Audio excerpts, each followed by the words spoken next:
So, a few days ago, the Senate approved the $21 billion foreign loan Tinubu sent to them. But this senator you are seeing here now, Senator Ningi, is rejecting that particular loan because according to the points he made and he brought out from the papers, from the documents given to them, that there are some certain things that are not in that particular thing, that everything was not stipulated the way it's supposed to be. He's asking so many questions that need an answer. Just watch the video and coming back to say some other things.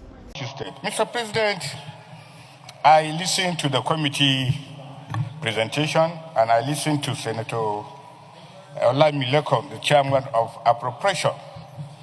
First and foremost, Mr. President, this has to do with our collective inheritance.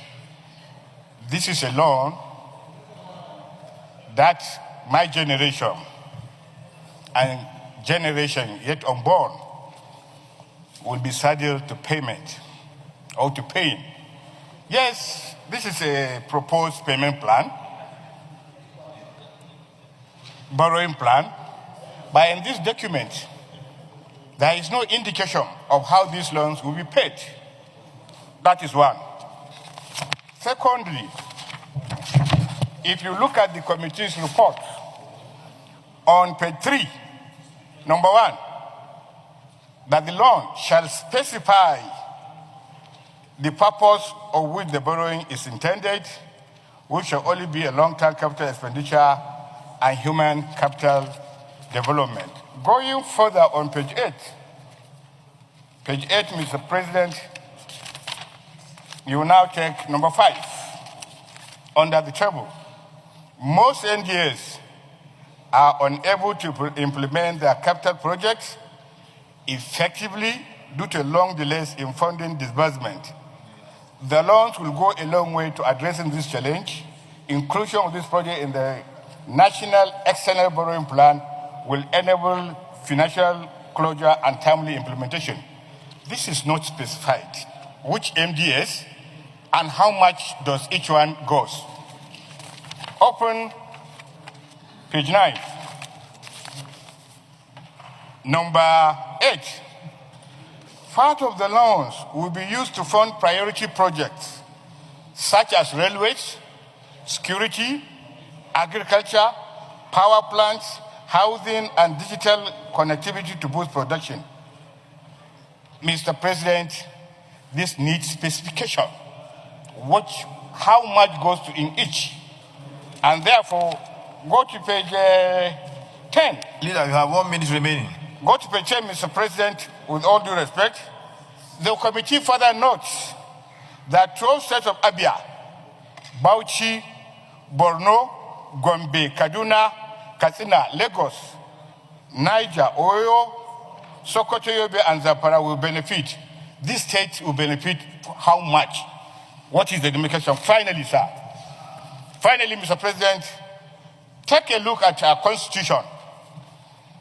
Section 81, Section 82, Section 83, and Section 84.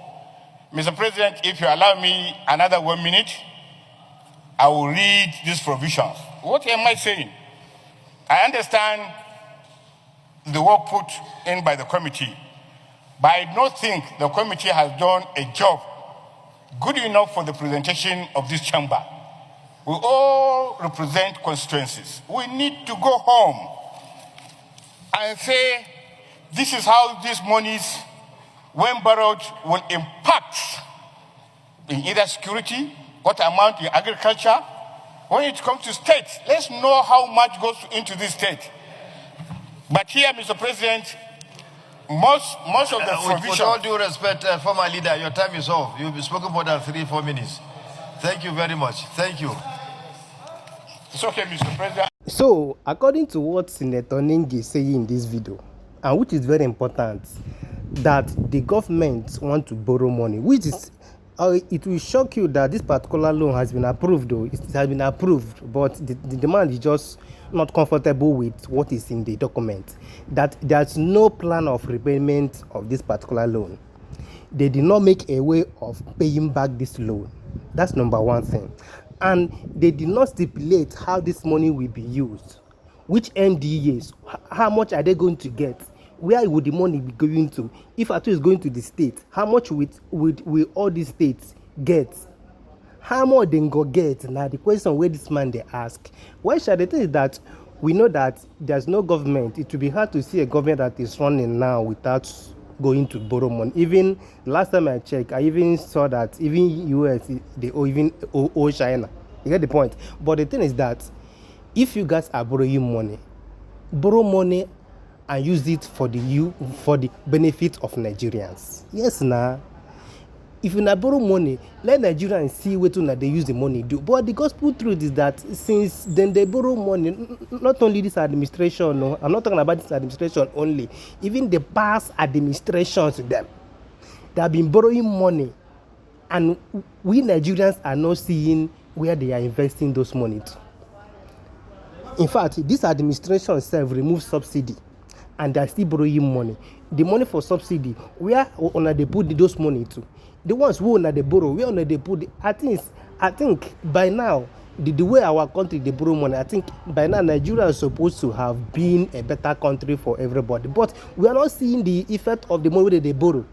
Then the question now is, what are they using the money to do now? You know, say if you talk now, some people will be like, you do this, you do that, blah blah blah blah blah. I don't understand.